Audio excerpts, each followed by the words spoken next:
Hey, DeRacers. So we were talking about this in Twitter. Huge update. We built a brand new tool thanks to OXG and SMR.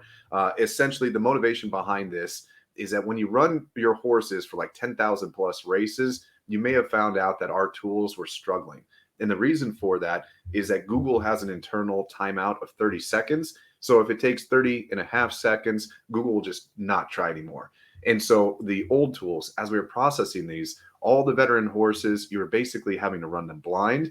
So what G has done, and it's incredible, is that he took all of the main variables that we use to calculate all the results that you normally would see, and he did pre-processing data. So now we have the ability to call on the API, and it will give us exactly the variables that we need for all historical data, which allows us to instantaneously calculate and update your tools.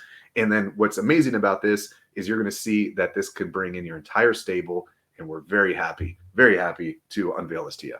Yeah, so previously we had a public tool that was available. It was about analyzing a singular horse, right? But now we are proud, honestly, so excited to be able to show you a stable assessment tool. All right. So without further ado, this is going to be the first page. So this is your stable overview. Now, there's a couple things just to talk on this, but the main area is that in yellow. So just make sure that, and you'll notice as you scroll down, there is a lot of opportunities. I think you could put in about 50 horses. Go ahead and just put the horse name, the horse ID, and currently just make sure that you have a 0 in all spots. If you get rid of the 0, some of the tools will kind of break. The 0 will just indicate that there is no horse placement there. And then from here, immediately you're going to be able to see the total profit, the total race counts of that horse, and then your TD specific for your track and your distance.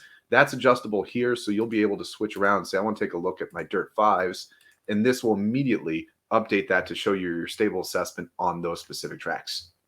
Yeah, and we'll jump back to this page to talk about some of the other things that you saw change there. But for now, let's go ahead and take a look at the new horse analysis page. All right. And here you have it. Now, the first thing, and then I'll switch it over to you on this one. The main one that I'm really excited by on this is when you start to have a larger stable, you 20 plus horses, it's really difficult, hell, 10 plus horses, to remember every single ID that you have. So right out the gate, you're going to notice that in the drop down, it's now all associated to your horse name. So as I switch around to Skondert, it will immediately make the adjustments, and it's very simple to do. The only thing that has changed here that is very different is that you currently can't do a different horse. It's all tied to your stable overview. And then the other one is because of the way that the data has been processed differently, you're going to notice that period no longer has date range. It is just last month, last week, and last day. And you'll notice too, is that when you switch to all will load instantly because it's all the pre-processed data. The moment you go to last month, week, or day, we have to use the old system of scraping all the old data, and it's slower. So if you start to go to this and you realize, like, why is last day, last week, last month taking 15 seconds where all is instantly, that is the case. Mm-hmm. Yeah, essentially last month, last week, last day is going to scrape a 30-day period of data, but it does still take some time to go back and find those specific races. And that means we need a row of data for every race. So yeah, it does take a little bit longer, but all should be basically instantaneous. All right. So you want to talk about some of the changes that we're seeing on this page? Yeah, so some of the biggest ones is just a slightly different structure, the addition of some new rows, the biggest of which is this classification row, something that we're really excited about. And we'll do a video on a little deeper dive on what this means shortly, is that you are now going to be able to more easily understand where your horse kind of falls amongst all the horses that exist out there. So rather than you having to look at something like your indisputable score or even your win rate and saying, I don't understand if that's actually good enough to race there, you can now start to see how your horse falls into classifications, essentially buckets, to understand if they can race against other horses with similar classifications or they should avoid ones with different ones.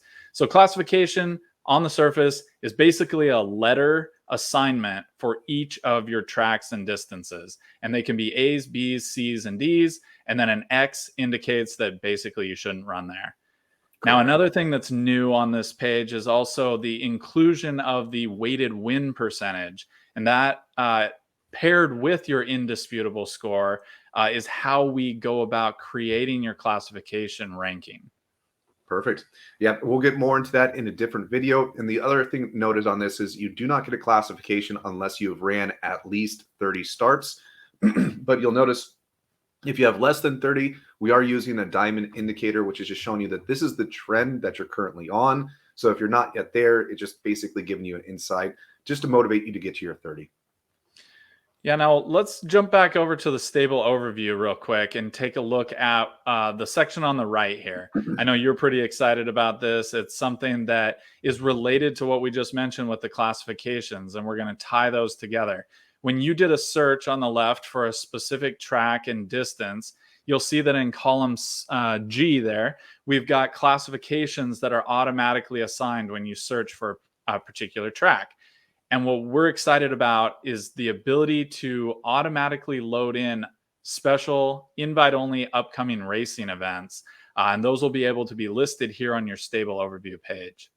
Yep. So what we're doing is with some of the other builders that are going to be hosting racing events, we want to collectively create a place where we could all put upcoming events. These are all currently placeholders, but we wanted to give you a simulation of what it will look like. So right out the gate, the very first one, we're calling it Team Challenge, and it's going to be on March 14th. Again, this is all fake right now, but you'll notice that it is a Turf 7 with a classification of a C grade. So if you're interested in doing this, sponsored by J Powell, and the buy-in is 10 Dirk. So if you wanted to do this, you would know that you need to come up here and you say, I want to go to a Turf 7, and it's a C classification. This tells me right away that the only horse that I have capable of enrolling in this would be Squandered. Now, the next one, I have a Synth 5, and it's a B class. So if I go to my Synth, switch this to 5, I do have a horse that's qualified for the B class, so I could put the C word into that. So the goal here is we're going to be creating probably 5 events to test this out with. And as we create these events, you're going to see them just automatically appear. And so you'll be able to quickly assess to see whether or not your horse can be qualified.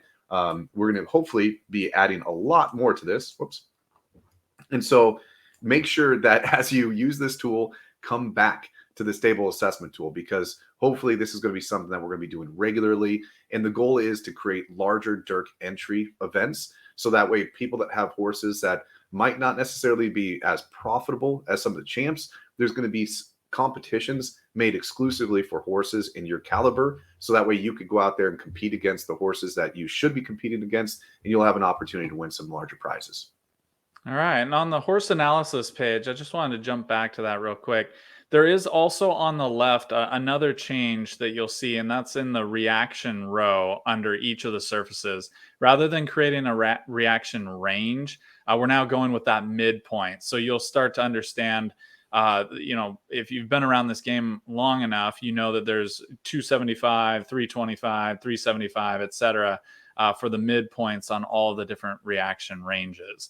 So that's another new thing on this page.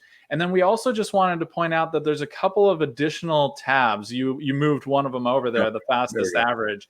This one is fantastic for being able to understand when assessing your particular stable, how fast your horses are on a particular surface. So in this case, we've got it set up to look at Synth 4s with no equipment.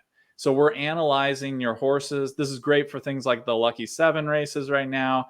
If you wanted to see which of your horses should jump in, it will update automatically with their average paces, the number of races, to kind of understand if you can trust the data that's there, and some other stuff to be able to assess whether or not you think your horse is fast enough to actually run there.